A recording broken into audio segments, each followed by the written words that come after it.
Serial मन सुंदर में यहाँ पे उसी जगह ले आती है रूही नाहर को और कहती है आप अपना ख्याल रखिएगा। नाहर कहता है मैं क्यों तुम्हें बचाऊंगा और क्यों तुम ऐसा कह रही हो, मैं तो तुम्हें अच्छे से जानता भी नहीं। और रूही कहती है टाइमर चालू हो गया अपने आप। और वह बोलती है हे प्रभु, ये आपकी कृपा ही है जो टाइमर चालू हो गया है। नाहर कहता है चलो मेरे साथ, और जाने लगती है। लेकिन फिर उसे लगता है कि ये टाइमर भगवान ने इशारा दिया है कि ये आखिरी मौका है तुम्हारे पास याददाश्त वापस लाने का। और उसे याद आ जाती है मंदिर की बात। टाइमर ख़त्म होने वाला रहता है और वह लैंड माइंस पे जाने लगती है। कहती है हे भगवान मेरे नाहर जी की रक्षा कीजिएगा। नाहर कहता है क्यों नहीं जा रही हूँ। वह वापस लैंड माइंस की तरफ पैर रखकर खड़ी हो जाती है और आवाज़ आने लगती है। नाहर कहता है ये कैसी अजीब सी आवाज़ आने लगी है, तुम उधर क्यों चली गई, वहाँ खतरा है। बोलती है रूही कि अगर मैं नहीं भी बच पाई तो आप मेरे बच्चे का ख्याल रखिएगा। और जैसे ही उसे वही सब याद आने लगता है जो उसके साथ हुआ था जब उसकी याददाश्त गई थी, उसे सिर में दर्द होता है और धुंधली सी कुछ याद दिखती है। और उसे याद आता है कि ऐसा पहले भी हुआ था।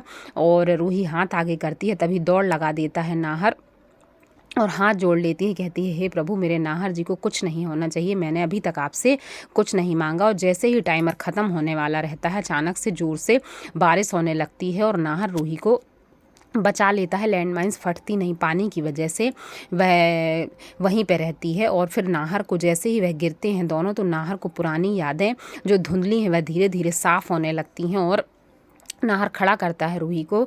तो रूही कहती है कि मुझे माफ़ कर दीजिए नाहर जी। लेकिन फिर पूछती है क्या हुआ, आपको सब याद आ गया। तो नाहर कहता है हाँ रूही, मुझे तुम और हमारा बच्चा दोनों याद आ गए। दोनों गले लग जाते हैं और बहुत खुश हो जाते हैं।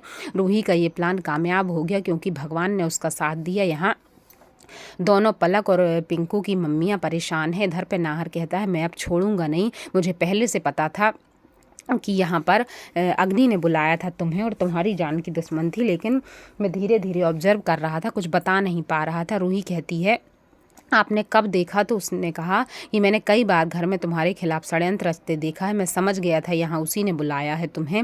लेकिन रूही बोलती है कि नाहर जी आप गुस्सा मत कीजिए, और अभी हमें हमारे बच्चे को जब तक हाथ में नहीं आ जाता हम उसे कुछ नहीं कह सकते। यहाँ फ़ोन लगा रही है तो लग नहीं रहा है, परेशान है, सोच रही है कहीं नाहर और रूही साथ में तो नहीं है। दादी से भी कहती है तो दादी कहती हैं वो साथ में बिल्कुल नहीं हो सकते हैं।